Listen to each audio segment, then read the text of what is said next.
বন্ধুরা, এই দাদিমার কাছে দুটো বিশাল মাছ ছিল। লাল রঙের মাছটা প্রতিদিন তরমুজের রস দিত। দাদিমা সেই রস আনন্দ করে খেলেন। দাদিমা এত তরমুজের রস পেয়ে খুশিতে নাচতে লাগলো। কিন্তু সোনালী মাছটা দাদিমার জন্য কোনো রস দিত না। তাই দাদিমা সোনালী মাছকে বাজারে বিক্রি করে দেন এবং বাজার থেকে একটা সাদা সোনার মাছ কিনে আনেন।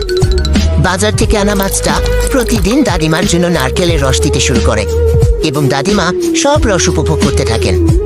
দাদিমা সোনার মাছ দেখে পাশের বাড়ির এক খারাপ মহিলা দাদিমার প্রতি হিংসা করতে শুরু করে। একদিন দাদিমা রস বিক্রি করতে বাজারে যান। ঠিক তখনই সেই খারাপ মহিলা পানিতে বিষ মিশিয়ে দেয়। এরপর দুই মাছ পানিতে বেশি বিষ খেয়ে ফেলে এবং হতভাগ্য দুই মাছ মারা যায়। তারপর দাদিমা কাঁদতে থাকেন, কারণ কেউ একটা লাইক সাবস্ক্রাইব করেনি। বন্ধুরা, এই দাদিমার কাছে একটা নীল মাছ ছিল আর দাদুর কাছে ছিল একটা রঙিন মাছ।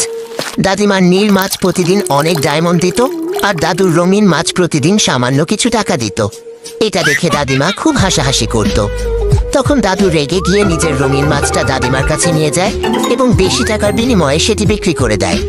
পরদিন দাদিমার কাছে থাকা নীল মাছ আর রঙিন মাছ দুটোই একসাথে দাদিমাকে প্রচুর টাকা দিতে শুরু করে। এটা দেখে দাদু ভীষণ রেগে আগুন হয়ে যায়। একদিন যখন দাদিমা বাজারে যায়, ঠিক তখনই দাদু মাছ দুটোর উপর আক্রমণ করে। সেই আক্রমণে নীল মাছ আর রঙিন মাছ দুটোই মারা যায়। দাদিমা ফিরে এসে মাছ দুটোকে মৃত অবস্থায় দেখতে পেয়ে ভীষণ কাঁদতে থাকেন, কারণ তোমরা তাদের ভিডিওতে লাইক আর সাবস্ক্রাইব করনি। একদিন দাদিমা সমুদ্রের মধ্যে সাঁতার কাটছিলেন। হঠাৎ তিনি অনেকগুলো ছোট সোনালী শার্ক দেখতে পান।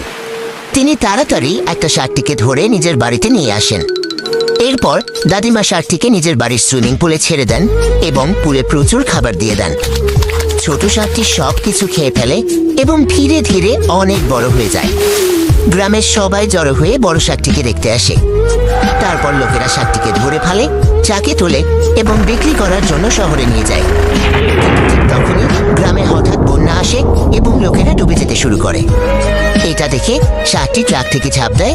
সে সবাইকে নিজের পিঠে বসিয়ে নিরাপদ জায়গায় পৌঁছে দেয়। তারপরে দাদিমা কান্না করতে থাকে, কারণ কেউই তাদের লাইক আর সাবস্ক্রাইব করেনি।